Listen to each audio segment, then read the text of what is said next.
For most of us, cold is a commodity we summon with a button.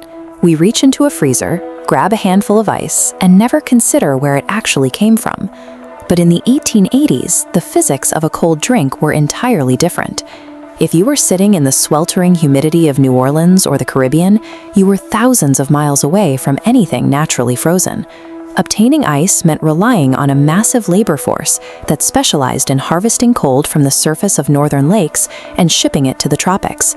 This was the natural ice trade, a sprawling industrial operation that employed 90,000 men to carve, pack, and transport millions of tons of frozen water every year.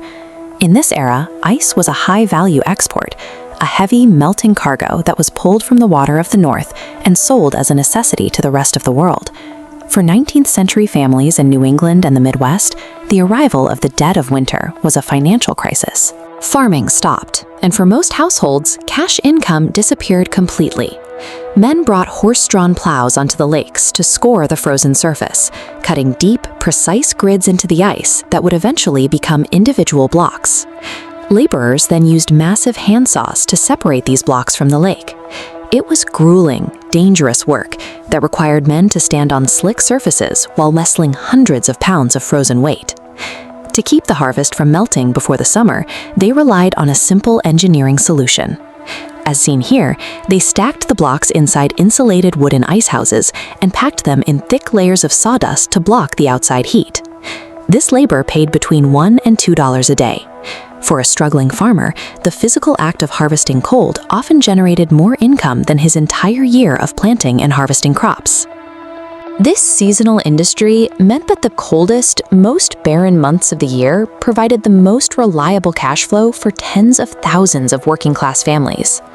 By the 1880s, what began as a way for farmers to survive the winter had scaled into a sophisticated international trade. Shipping networks carried millions of tons of ice out of the north, following trade routes down the Atlantic coast and into the Caribbean. Despite tropical waters, the sawdust insulation was so effective, the cargo survived the weeks-long journey without melting. In cities, the delivery was as structured as a modern utility. Branded wagons brought heavy blocks directly to doorsteps and public buildings, making the ice harvest a part of daily American life. By organizing tens of thousands of men around the simple physics of melting, companies successfully sold a localized climate to regions that had never seen a frozen lake.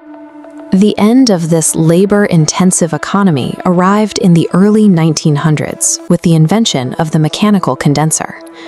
For the first time, cold wasn't something that had to be harvested by hand and shipped by rail.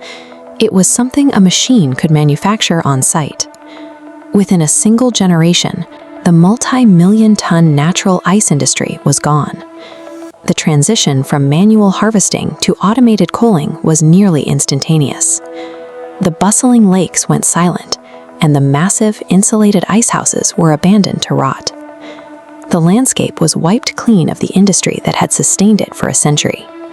This left 90,000 families without the winter income they relied on for survival. The physical labor of tens of thousands of men was replaced by the hum of a single motor. We see the same pattern today with technologies like automation and AI.